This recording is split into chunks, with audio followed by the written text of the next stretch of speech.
Continuamos con filosofía heleno-romana, parte 2, estoicos y neoplatónicos. La finalidad de la escuela estoica es la búsqueda de la virtud por la virtud. Esa es la búsqueda principal también para el sabio, la virtud por la virtud. En la portada vemos a Marco Aurelio, quien fue emperador romano, pero también es uno de los filósofos de esta etapa. La búsqueda de la virtud por la virtud significaría entonces ser apático, significa tener apatía, es decir, no dejarse gobernar por la emoción, sentimiento o padecimiento, es tener un estado libre de afectos y de pasiones. Dice Séneca, el sumo bien es la rigidez inquebrantable del espíritu, la clarividencia, la elevación, la libertad, la paz y la belleza. ¿Todavía exiges algo mayor que sirva de referencia a estas cosas? ¿Por qué nombras el placer? Busco el bien de la humanidad, no del vientre, nos dice Séneca en la obra sobre la felicidad. Importante entonces destacar que es entender el camino del sabio, ¿verdad?, a través del intelecto sin dejarse gobernar por las pasiones. Ellos nos van a regalar la división de la filosofía que hemos visto anteriormente, solamente que le nombraban de diferente manera.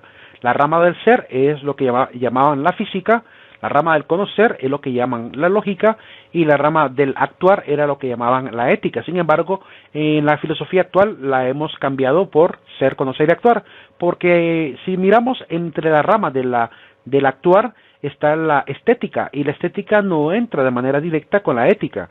De igual manera tenemos la psicología, que tampoco tiene referencia directa con la ética. Mientras que en el caso también de la física, le llamamos mejor del ser porque, por ejemplo, Dios no es un ser físico y la física estudia lo que es naturaleza.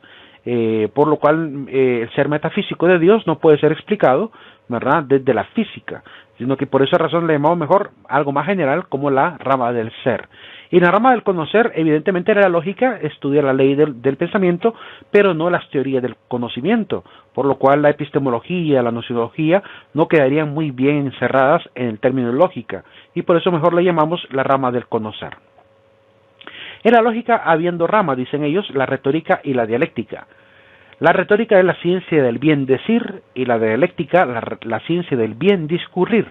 Para poder tener buena dialéctica, es decir, poder conversar de manera eficiente, es necesario estudiar las proposiciones, porque también la dialéctica nos ayuda a entender cómo hacer rectas proposiciones, mediante el conocimiento de la sintaxis y el conocimiento de la semántica. La sintaxis estudia pues las oraciones o las palabras en una oración, y la semántica estudia pues el significado de las palabras. Lo que llamamos semántica en aquel momento, hoy en día más bien se le llama en la filosofía semiología o semiótica, ¿verdad? La semiótica o semiología, ya que semión significa signo, ¿verdad? Así que le llamamos así. Otro regalo que nos va a hacer la escuela de los estoicos son los modus proposicionales. Les explico qué es un modus proposicional. Es otra serie de leyes de la lógica que nos enseña cómo hacemos las deducciones. Por lo cual, para explicarlo, pondré un ejemplo.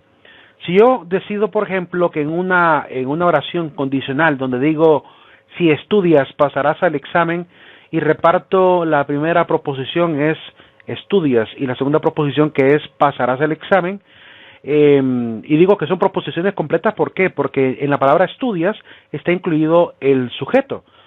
Yo digo estudias, si estudias, estoy diciendo si tú estudias, es lo mismo. Si yo digo si estudias pasarás el examen, es lo mismo que si yo dijera si tú estudias pasarás el examen. Por tanto, tú estudias es una oración con sujeto y predicado. Entonces, por esa razón omitimos en el lenguaje natural la palabra tú y dejamos solamente estudias. Entonces, esa oración de si estudias sería la primera proposición y la segunda proposición sería pasarás el examen, que sería lo mismo que decir si tú pasarás el examen, ¿verdad? Tú es el sujeto, pasarás el examen es el predicado. Pero en la palabra pasarás básicamente está incluido el sujeto.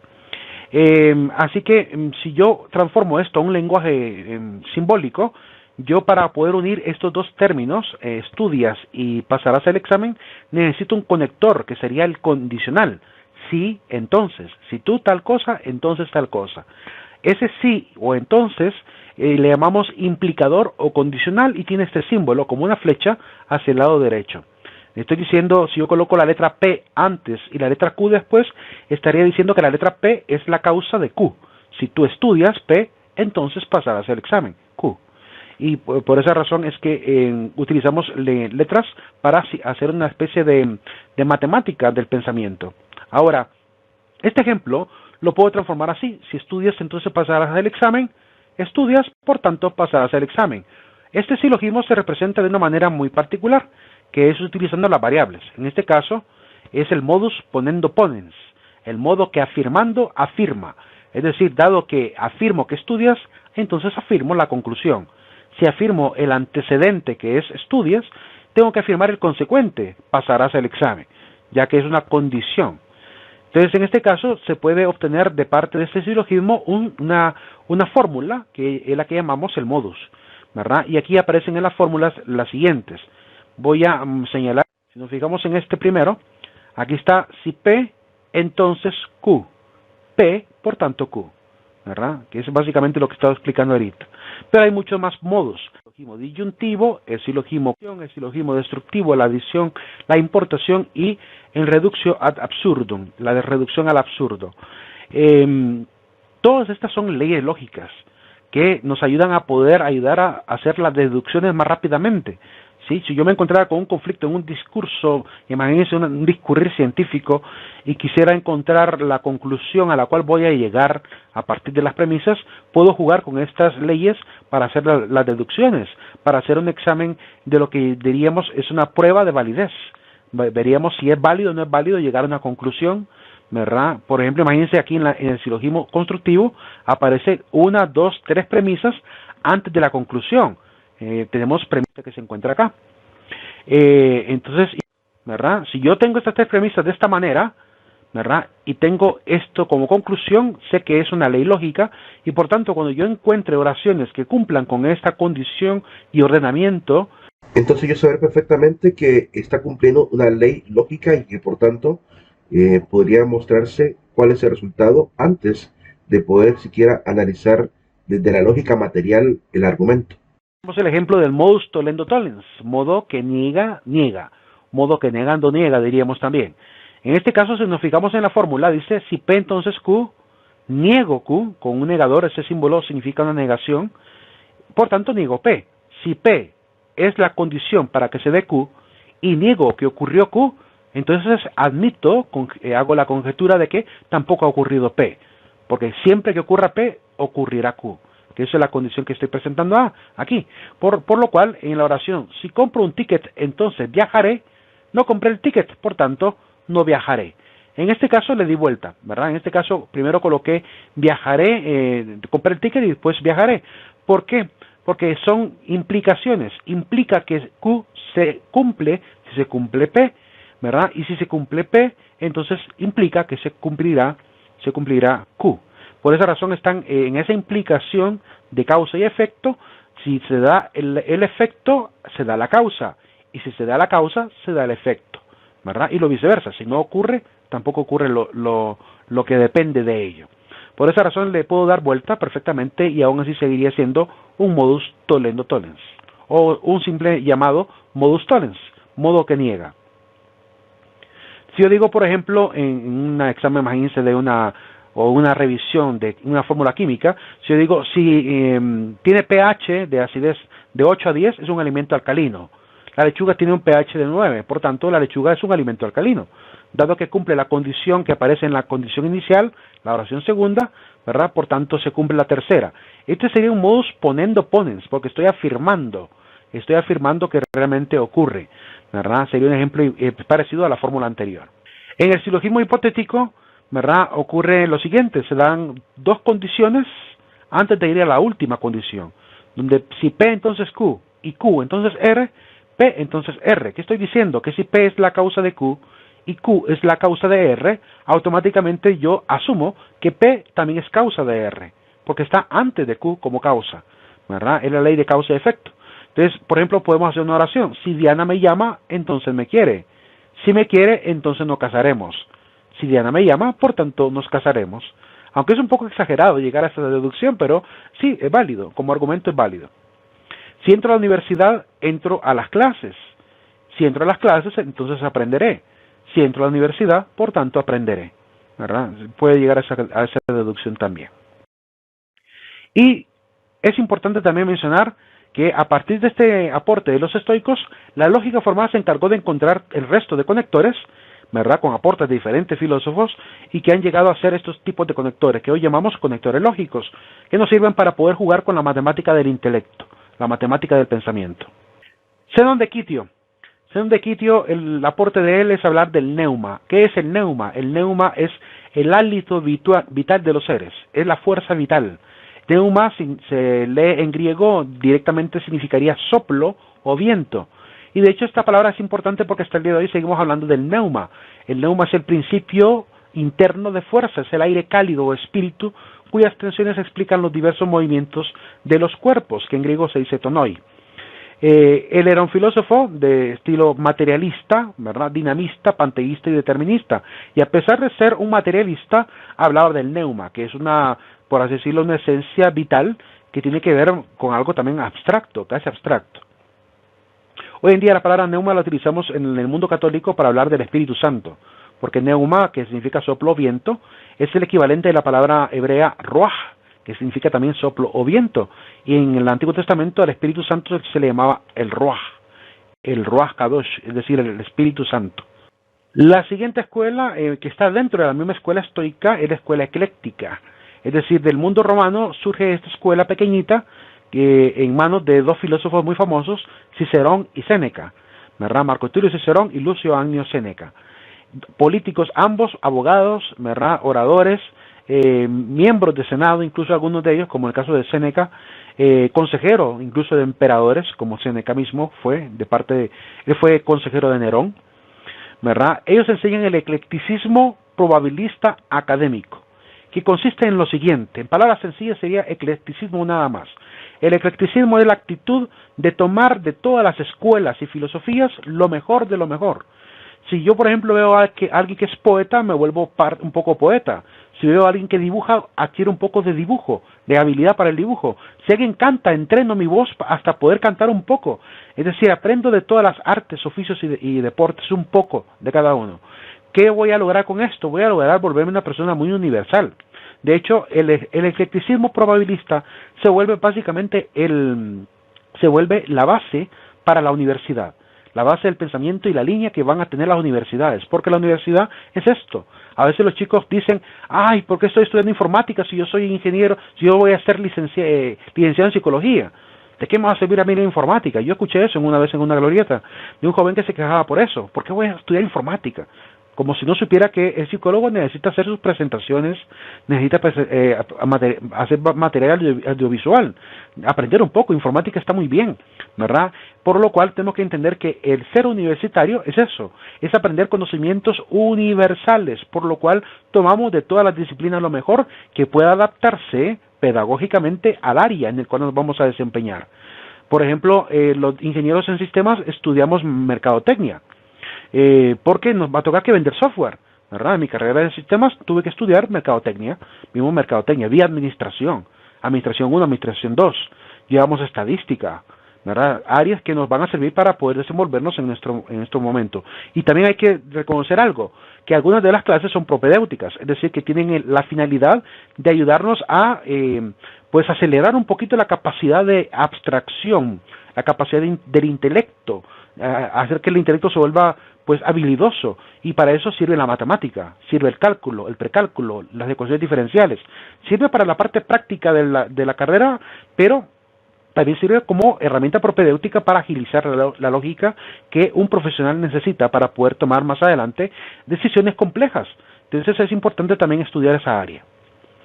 El hombre no puede conocer la verdad con certeza y evidencia, por tanto tiene que valerse primero de los primeros juicios que vienen a él, que son juicios más o menos probables, más o menos verosímiles, pero tiene que también atenerse, ¿verdad?, a ser prudente en todo, pero especialmente en las cosas prácticas de la vida. Y como no puede conocerlo todo, porque sus juicios son más o menos probables, hay que aprender a tomar también los juicios de los demás, aprender a escuchar opiniones, para realmente poder aprender de otros.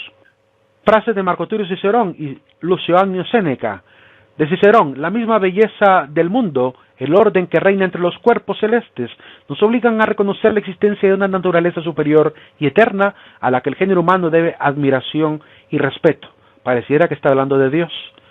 En la siguiente dice Cicerón: la misma naturaleza ha impreso en los hombres la idea de un Dios. Es decir, si nos dedicáramos a estudiar la naturaleza, fácilmente podríamos llegar a esta deducción. De hecho, a Francis Collins, un famoso genetista encargado del proyecto Genoma Humano, fue entrevistado en un documental que intentaba ridiculizar las religiones, pero cuando entrevistaron a Collins, le salió el tiro por la culata al entrevistador, a este famoso periodista Bill Maher, que él intentó ridiculizar las religiones en general. Pues entrevista al genetista y le pregunta, ¿por qué siendo genetista, biólogo, ¿verdad?, alguien que conoce de la ciencia, crees en Dios? Y él le dice, pues, porque al ver en el microscopio lo que he podido ver, el orden natural, la organización de la materia, y poder entender realmente todas estas leyes que están rigiendo estos seres tan minúsculos, no puedo ir en contra de lo que he podido observar, la belleza del orden que de alguna manera grita que hubo una inteligencia que estableció ese orden tan bien programado, para que realmente las cosas funcionen como funcionan. Entonces, es el orden lo que a él le ha dado la certeza de la existencia de Dios, por lo cual en negar a Dios más bien parece, desde el punto de vista de este genetista, ¿verdad?, un atrevimiento de la ignorancia. Es una falacia ad ignorancia. Como no conocemos a Dios ni podemos probarlo físicamente, pues es más fácil negarlo que asumir que realmente existe. Séneca nos dice, no nos atrevemos a muchas cosas porque son difíciles, pero son difíciles porque no nos atrevemos a hacerlas. El principio de poder aprender a ser maestro es empezar a hacer práctica. La práctica hace al maestro. No se puede volverse uno diestro en un arte, en una ciencia, en una clase, si no repasamos, estudiamos, practicamos, es necesario, ¿verdad? La gente que cree que del cielo le van a llegar las respuestas, no es así. Tenemos que aprender que la disciplina es lo único que nos puede llegar a ser expertos, y para eso hay que ponernos a trabajar. No esperar el día del examen para ver si me caen las respuestas a la hora del examen.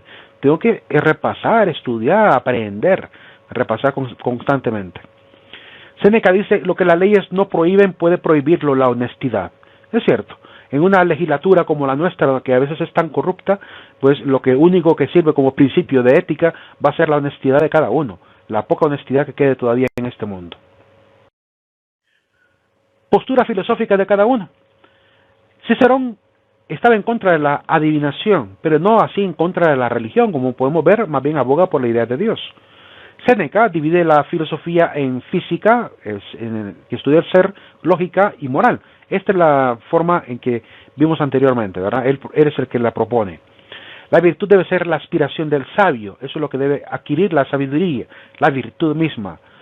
El hombre debe imitar a Dios para su perfeccionamiento moral. Si queremos ser perfectos, pues hay que ser perfectos como Dios. Predica el amor mutuo, en el caso de Séneca es el que más predicaba esto, el amor mutuo, humanitario y sin distinción. Siento que Séneca probablemente haya estado muy empapado del ambiente cristiano. Probablemente esto lo haya llevado a considerar esto. Algunos dicen que no, que quizás es una idea muy original de él, que no es una cuestión exclusiva del cristianismo. Sin embargo, hay que reconocer que el amor mutuo, el amor entre prójimos, esa idea aparece con Jesucristo. Ni siquiera en el pueblo de Israel tenían ese amor tan claro, ¿sí? Por lo cual no podemos obviar. Sin embargo, el amor en griego, que era un amor más erótico y que apenas poco a poco se fue transformando en un amor espiritual, puede llegar a este tipo de amor que Séneca va a establecer. Probablemente haya llegado él a hacer sus propias deducciones, ¿verdad? Pero yo siento que sí hubo influencia ahí, porque esto de ser humanitario y de hablar del amor mutuo es muy cristiano para la época. Y él está cercano a la época del cristianismo primitivo. Los esclavos deben ser tratados como libres, dignos, con cortesía, admitidos en un trato familiar por su igualdad en naturaleza. Esto me suena muy parecido a lo que San Pablo ya había establecido en la carta a Filemón, ¿verdad? Cuando San Pablo habla de que Filemón reciba a Onésimo, a su criado, y lo trate como a uno de sus iguales, está prácticamente reivindicando el derecho de los esclavos a ser tratados como seres humanos, ¿verdad? Incluso le dice, si te debe algo yo te lo voy a pagar, no lo vayas a castigar. Lo que le está diciendo a Filemón, San Pablo, es que no castigue a su esclavo, que era su derecho legal, pero le pide que no lo castigue, sino que si algo debe, él se lo iba a pagar, ¿verdad? Básicamente le están enseñando a Filemón a tratar ya no a los esclavos como esclavos, sino como hermanos, muy parecido a la idea que establece Séneca. Séneca conoció una sociedad romana trastornada, mundana y material. Quizá eso lo haya llevado a reflexionar muchísimo desde el punto de vista de la ética. Roma se convirtió en una sociedad completamente inmoral, turbulenta y antiética. lo que la llevó a su destrucción, la caída del Imperio Romano. Ya para el año 476 ya cayó el Imperio Romano en Occidente. Fue pretor en Roma y tutor de Lucio Domicio, en el caso, el famoso Nerón, ¿verdad? El famoso emperador Nerón. De hecho, Nerón al final creo que lo quiere mandar a matar, ¿verdad? Lo condena a muerte, y por esa razón, sabiendo la crueldad que él esperaba, prefirió mejor cometer suicidio. Se envenenó y se metió en una bañera llena de vapor, pero al final muere por el vapor, ya que padecía de asma, al parecer.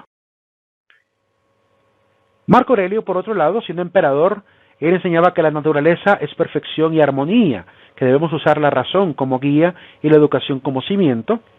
Nos habla que para acercarnos a la sabiduría se debe tener información relevante y hacerse buenas preguntas. La crítica debe alejarnos de la ignorancia y la complacencia. La complacencia es esta actitud de andar halagando a los demás. No tengas oídos para los halagos de personas que les interese hacerte halagos, decía Marco Aurelio. Una postura muy interesante, porque siendo emperador pudo haber tenido gente muy allegada que le pasaba halagando el ego para poder ganar algún beneficio, ¿verdad? Y en este país es una cuestión muy seria también. Recordando en la actualidad, pues tenemos una política de muchas personas demasiado complacientes que andan ahí sobando el ego de los políticos para poder escalar puestos. Qué deplorable es eso. Y Marco Aurelio ya lo había advertido de la siguiente manera: cosa terrible es entonces que la ignorancia y la complacencia sean más fuertes que la sabiduría. Eso se encuentra en el verso 18 de la obra más importante de Marco Aurelio, que se llama Meditación. Otra frase bonita de Marco Aurelio que quisiera leer para ir terminando el tema: consérvate pues simple, bueno, puro, solemne, sin rebuscamiento, amante de lo justo, piadoso, benévolo, afectuoso, firme para las obras convenientes. Ni ser negligente en las acciones, ni confuso en las conversaciones, ni divagar en las imaginaciones, ni contraerse del todo en el alma o saltar despedido fuera de ella, ni andar en la vida siempre ocupado. Es decir, mantener un equilibrio, no andar demasiado en la luna, ¿verdad? Pero tampoco demasiado triste por la vida que puede tener ciertas tragedias o dolores, o tener ciertos sufrimientos. Borrar la imaginación, frenar el impulso, apagar el deseo, tener en tu poder la dirección del alma. Importante también aprender a controlar los impulsos y deseos. Llama mucho la atención que un emperador llegara a estas meditaciones, porque en el ambiente romano era bien complicado, pero Marco Aurelio prácticamente está en una época de paz romana donde ya han dejado de aparecer aquellos famosos emperadores totalmente corruptos, siguiendo de esta vida que conoció Séneca, y por lo cual su forma de ser aparentemente fue de mucha ética. Este tema probablemente sea el más corto que veremos: los neoplatónicos. Mencionaremos a dos personajes. Primero, a Numenio de Apamea, ese fundador de la escuela. Los neoplatónicos van a reutilizar las categorías de Platón para poder hacer filosofía. Y pues quien nos comenta sobre Numenio es el famoso obispo Eusebio de Cesarea.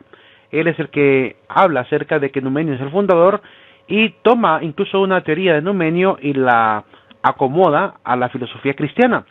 En este caso, pues la idea de Numenio es intentar conciliar el pitagorismo con el platonismo, al mismo tiempo que intentaba conciliar también el aristotelismo y el platonismo.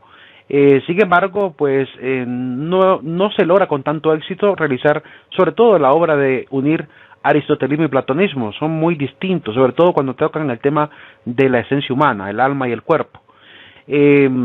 Por lo cual fue un intento interesante, pero habría que establecer más bien una nueva teoría para poder intentar hacer una conciliación entre lo que es el alma y lo que es el cuerpo, ¿verdad? Y esa teoría ya la hizo Aristóteles.